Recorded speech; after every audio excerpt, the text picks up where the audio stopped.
오늘 하나님께서 우리에게 주신 말씀은 요한복음 8장 1절부터 11절까지의 말씀입니다. 하나님의 말씀 함께 받들어 합독함으로 읽도록 하겠습니다. 예수는 감난산으로 가시니라. 아침에 다시 성전으로 들어오시니 백성이 다 나아오는지라. 앉으사 그들을 가르치시더니 서기관들과 바리새인들이 음행 중에 잡힌 여자를 끌고 와서 가운데 세우고 예수께 말하되 선생이여, 이 여자가 간음하다가 현장에서 잡혔나이다. 모세는 율법에 이러한 여자를 돌로 치라 명하였거니와 선생은 어떻게 말하겠나이까? 그들이 이렇게 말함은 고발한 조건을 얻고자 하여 예수를 시험함이러라. 예수께서 몸을 굽히사 손가락으로 땅에 쓰시니 그들이 묻기를 맞이해 아는지라.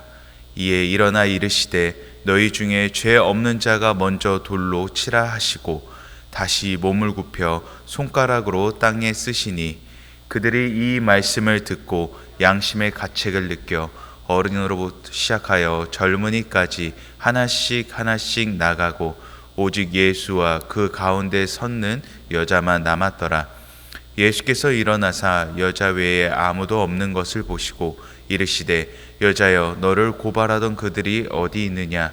너를 정죄한 자가 없느냐? 대답하되 주여, 없나이다. 예수께서 이르시되 나도 너를 정죄하지 아니하노니 가서 다시는 죄를 범하지 말라 하시니라. 아멘. 오늘부터는 요한복음 8장을 함께 나눕니다. 8장은 7장과 같이 상당히 긴 본문으로 이루어져 있는데요. 특별히 이 전반부에 해당하는 1절부터 11절까지의 내용은 오직 요한복음에만 기록이 되어 있습니다. 이는 1절과 11절이 가지는 그 의미가 요한이 특별히 말하고자 하는 그 뜻이 있기 때문에 그렇습니다. 한편 전장인 이 7장에서 적대적 유대인들은 예수님을 어떠한 방법으로도 잡지 못했습니다. 그렇기에 이 본장 8장에서는 이 적대적 유대인들이 예수님을 이 함정에 빠뜨려 고발하고자 하는 그런 계획들이 8장에 나오게 됩니다. 먼저 1절에서 예수님께서 감람산으로 향하셨다라고 이제 기록을 하고 있습니다.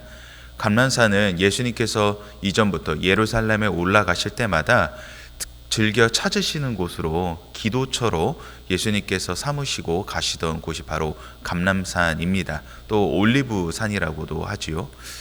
이 예수님께서는 이곳을 통해서 이 감람산으로 자주 방문하시는 것을 보게 되는데, 특별한 것은 이 예수님께서 이 7장 마지막에서 이 적대적 유대인들과 대립 이후에 감람산으로 향하시는 것을 보게 됩니다. 그러나 이에 대비되게 유대인들은 그렇지 아니하는 장면이 나온다라는 것이죠. 이 7장 53절을 보게 되면 유대인들은 각각 집으로 돌아가게 됩니다. 반면에 예수님은 어디로 가시죠? 감람산으로 가신다라는 것입니다. 적대적 유대인들과 결국 예수님과의 대립 가운데서 나왔던 질문들은 무엇입니까? 결국 하나님의 아들이냐 또 아니냐, 메시아냐 라는 이러한 질문들이 계속해서 오갔습니다.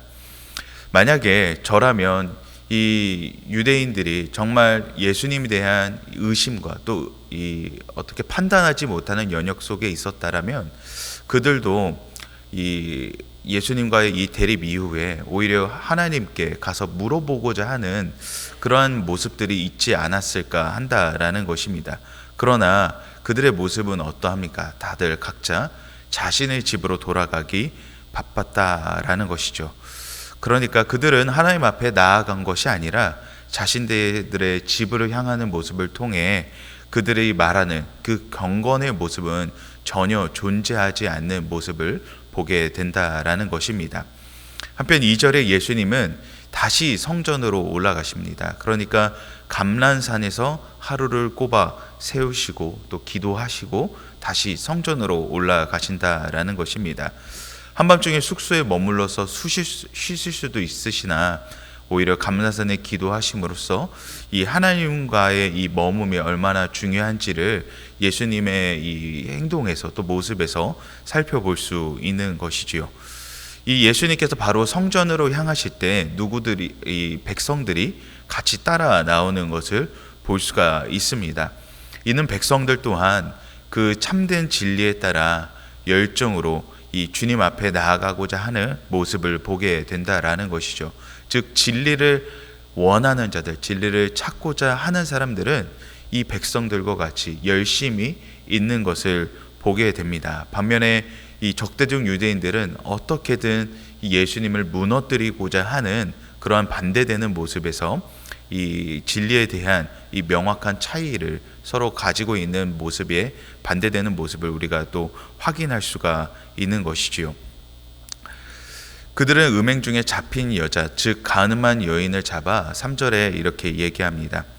4절에 말합니다. 예수께 말하되 선생이여 이 여자가 가늠하다가 현장에서 잡혔나이다 라고 이렇게 이야기를 하고 있습니다. 그리고는 5절에 모세는 율법에 이러한 여자를 돌로 치라 명하였거니와 라고 질문하고 있습니다. 재미있는 것은 그들은 예수님이 율법에 대하여 당연히 거부할 것이라고 판단했다라는 것이죠. 사실 그들은 예수님의 다름에 대하여 그들조차도 이미 이해하고 있었다라는 것을 알 수가 있습니다. 다시 말해 그들의 아집과 권력을 놓지 못하는 데서 나오는 시기심과 질투로 인하여 예수님을 바로 보지 못하는 그들의 추악함을 볼 수 있는 장면이기도 합니다. 이와 같이 정말로 진리를 찾고자 하는 사람들은 정말 예수님에 대하여 그들 또한 따라가고자 하는 모습을 보게 됩니다. 반면에 이 진리를 알매도 불구하고 올무에 빠뜨리려고 하는 이 적대적 유대인들의 모습을 통해 이 정말 예수님의 마음을 쫓아가는 사람들, 진리를 쫓아가는 사람들의 모습이 얼마나 상이하게 다른지를 사실 볼 수가 있는 장면입니다. 2절에 예수님께서 가르침을 받으려고 온 자들은 어떠하였습니까? 이른 아침부터 예수님의 말씀을 듣고자 하는 그러한 열정을 보입니다. 반면 적대적 유대인들은 듣고자 하는 마음은 물론이요, 이미 알고 있음에도, 예수님의 다름에 대해서도 알고 있음에도 고발하고자 하는 그들의 이 완악함을 또 살펴볼 수가 있는 것이죠. 한편 이들의 질문 가운데서 예수님께서는 아무런 반응하지 않으시고 몸을 굽혀 손가락으로 땅에 무언가를 쓰시는 장면이 6절에 나오게 됩니다. 이 예수님께서 땅에 무엇을 쓰셨는지에 대해서 사실 여러 해석이 존재하지만 본문에서는 밝히고 있지 않습니다. 그렇다라는 것은 이 땅에 쓰신 내용보다 왜 예수님께서 이와 같은 행동을 하셨는지에 대해서 우리는 생각해 볼 필요가 있다라는 것이죠. 예수님은 적대적 유대인들의 이 계속되는 질문에 이 반응하지 않으시고 왜 땅에 글을 쓰고 계셨을까요? 저는 이 장면을 보면서 분명히 말씀하실 수 있으실 텐데 왜 예수님은 그들의 질문에 답하지 않으셨던 건가 라는 이런 고민을 좀 하게 됐습니다. 이는 이 뒤에도 이제 나눌 내용이기도 하지만 하나님의 마음을 구하시는 장면이 아닌가 합니다. 이에 대해서는 조금 더 뒤에 가서 한 번 더 나누도록 하겠습니다. 유대인들은 예수님이 이 답하지 않은 모습에 대하여 굉장히 재촉하듯이 계속해서 묻기를 따져합니다. 이에 그들은 예수님을 부르기를 랍비라고 이렇게 칭하고 있는데요. 실제적으로 예수님을 그들이 존경하기 때문에, 선생으로 여기기 때문에 예수님께 랍비라고 물어보는 것이 아니라 사실 예수님을 랍비라고 이 적대적 유대인들이 표현하는 것은 당시 랍비들은 질문을 받으면 반드시 대답을 해야 했기 때문입니다. 그렇지 아니하면 이 선생으로서의 어떤 자격이나 이 또 수치로서 여기기 때문에 예수님을 어떻게든 함정으로 몰아가려고 하는 이 적대적 유대인들의 모습을 볼 수가 있습니다. 그리고 7절 후반절에 예수님께서 이렇게 말씀하시죠. 너희 중에 죄 없는 자가 먼저 돌로 치라 하라고 이렇게 말씀하십니다. 예수님이 이와 같이 말씀하신 의도가 무엇일까요? 그들의 질문의 의도가 바로 이 죄에 대한 것이기 때문입니다. 그들에게 죄는 그저 처벌로서의 대상으로만 인식이 됩니다.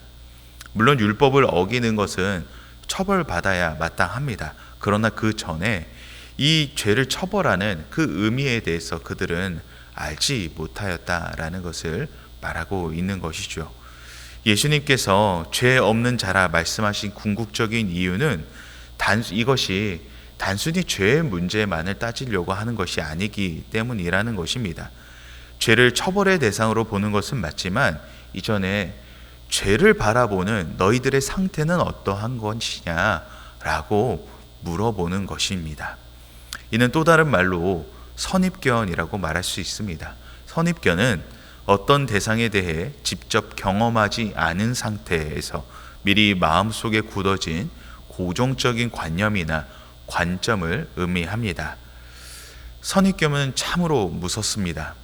옳음에도 틀림에도 바른 것으로 바라보지 못하는 그런 마음을 말합니다. 오늘 이 적대적 유대인들 또한 율법에 담긴 오히려 하나님의 사랑과 이웃 사랑 없이 그저 그 여인이 간음하였다고 정죄하고자 하는 그러한 이 선입견의 마음이 그들 마음의 자립자족을 보게 됩니다. 저는 이 마음을 굳은 마음이라고 표현하고 싶습니다. 굳은 마음은 무엇입니까? 돌처럼 딱딱해져 받아들이지 않는 마음을 이야기합니다. 사실 이 마음은 어쩌면 오늘 우리의 마음의 상태인지를 모르겠습니다. 주님의 마음까지도 받아들이지 못하는 오늘 그러한 딱딱한 마음, 이 굳은 마음이 오늘 우리 안에 있지 않은지 한번 돌아볼 필요가 있을 것 같습니다. 오늘 우리는 어떠한 마음으로 바라봐야 할까요? 교회 안에서의 마음만이 주님의 마음을 품고 살아가는 것이 아니라 사실 세상 밖에서도 우리는 주님의 마음으로 살아가야 할 줄 믿습니다. 만약에 여러분 앞에 이 적대적 유대인 같은 사람들이 간음한 여인이 와서 여러분에게 어떤 판단을 요구했다면 너가 그리스도인이라면 어떻게 받아들이고 할 것이냐라고 물어본다면 여러분 어떠하게 또 대답을 하실 수 있으시겠습니까? 이것이 그저 세상의 문제라 판단되기에 이 법정에 넘겨 죄를 받게 하는 것이 가장 옳은 방법일까요? 죄는 분명히 심판의 대상이 맞습니다. 그러나 우리는 심판자가 아님을 우리는 분명히 알아야 합니다. 우리 또한 심판의 대상임을 알아야 합니다. 결국 주님이 말씀하시는 것, 너는 너가 죄인임을 알며 용서받았다는 것을 알고 있느냐라는 그 질문 앞에 오늘 우리는 어떠한 대답을 할 거냐라는 그런 고민을 해봐야 할 것 같습니다. 마태복음 18장 22절을 보면 예수님은 죄에 대한 용서를 말씀하시면서 이 빚을 지는 사람에 대한 이야기를 하십니다. 왕이 그 빚을 지는 사람의 죄를 이 빚을 모두 탕감해 줬는데 정작 이 사람은 이 자신에게 이 빚이 있는 자를 용서하지 못하는 그 마음을 보시면서 7번 또 70번까지도 용서하는 것이 바로 이 우리가 가져야 될 이 자세라고 말씀하십니다. 오늘 여러분은 어떠하십니까? 여러분에게 죄 지은 자 또 빚진 자에 대한 그러한 용서의 마음이 여러분 안에 존재하십니까? 우리 그리스도인의 가장 안타까운 것은 이분법적으로 바라볼 때가 있다는 것입니다. 세상을 선과 악으로 또는 그리스도인과 이 비그리스도인으로 먼저 바라보는 모습이 있다는 것입니다. 이것이 틀리다라는 것을 말하는 것이 아닙니다. 구분은 필요합니다. 그러나 이것이 그저 악하다고 해서 우리가 대적하는 마음으로 받아들이는 것이 아니라 오늘 주님은 어떠한 마음으로 이 간음한 여인을 바라보셨습니까? 긍휼의 마음으로 바라보셨다라는 것이죠. 이처럼 주님과 같이 용서의 마음으로 또 긍휼의 마음으로 오늘 우리는 바라봐야 할 것입니다. 그저 세상의 악함으로 그것에 대한 어떤 판단을 먼저 하는 것이 아니라 안에 주님이라면 어떠한 마음으로 받아보셨을까? 주님은 이 상태를 어떠한 것으로 또 이해하셨을까라는 것이 사실 그리스도인의 먼저 된 태도라는 것입니다. 결국 오늘 예수님의 말씀인 죄 없는 자가 돌로 치라는 것은 죄가 마치 없다는 것을 말하는 것이 아니라 긍휼의 마음, 이미 우리 또한 죄인이고 그 죄사함을 받은 자로서 마음을 열고 주님의 마음으로 바라보라는 것이죠. 제가 지나가다가 영상 하나를 봤는데 그 영상에서 그 질문자가 지나가는 사람들에게 이렇게 질문하는 것입니다. 당신은 예수님을 믿습니까? 라고 이렇게 인터뷰를 하는 것입니다. 그 첫 번째 장면에서는 맞죠, 한결같이 수월하게 굉장히 네, 저는 주님을 믿어요. 당연하죠. 주님을 100% 저는 신뢰하고 주님이 저를 위해서 돌아가신 것을 믿습니다. 라는 이런 대답을 하는 여러 인물들이 이렇게 인터뷰하는 대상들이 나옵니다.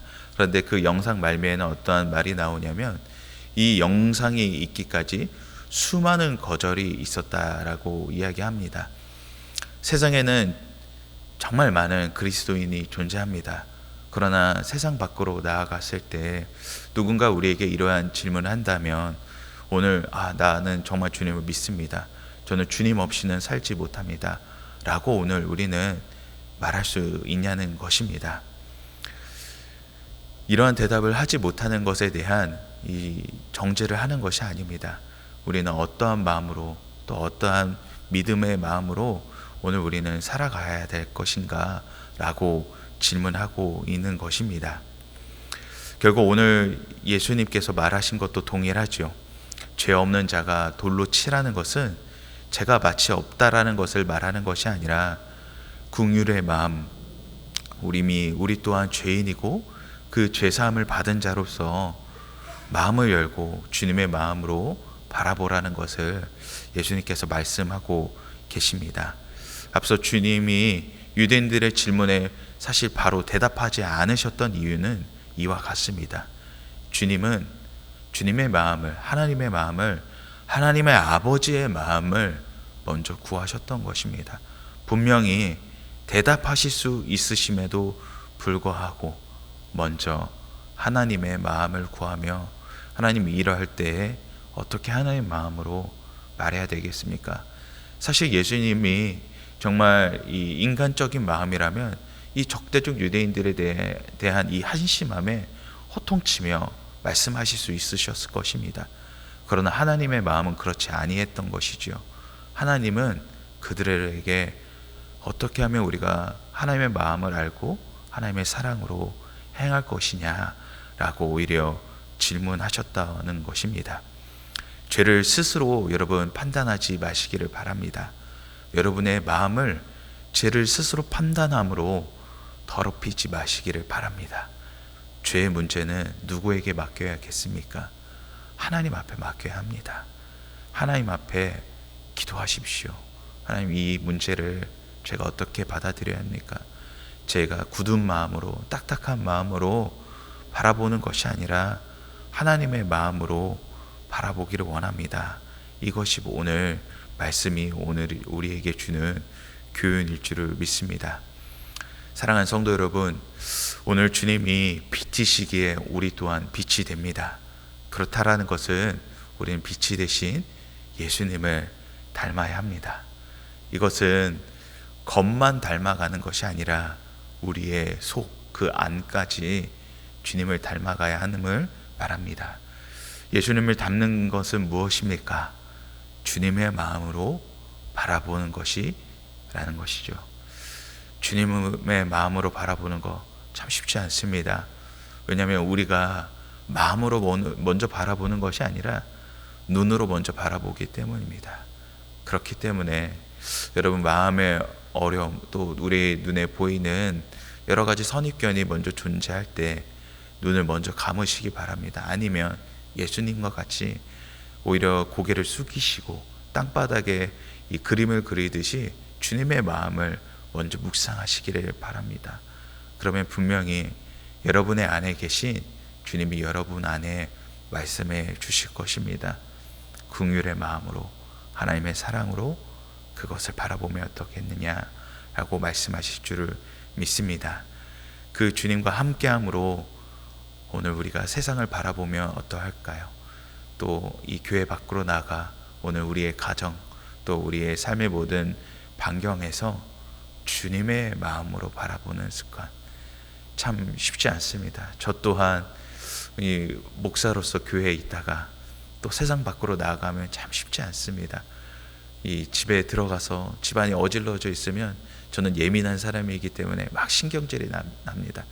그러면 막 이렇게 잔소리 막 하고 싶은데 오늘 말씀을 묵상하면서 주님의 마음으로 바라보자, 그런 마음을 오늘 저에게 또 주시는 것 같습니다.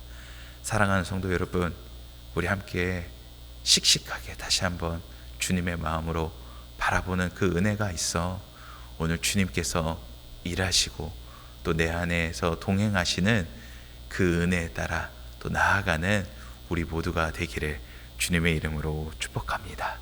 기도하겠습니다. 살아계신 하나님 아버지, 감사합니다.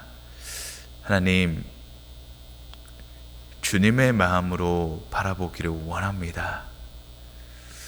하나님, 내 생각과 내 마음의 뜻으로 먼저 점철하지 않고 주님의 마음을 구하며 주님의 뜻을 구하며, 주님 오늘 우리에게 말씀하시는 것은 무엇인지 하나님 내가 바라보기를 원합니다.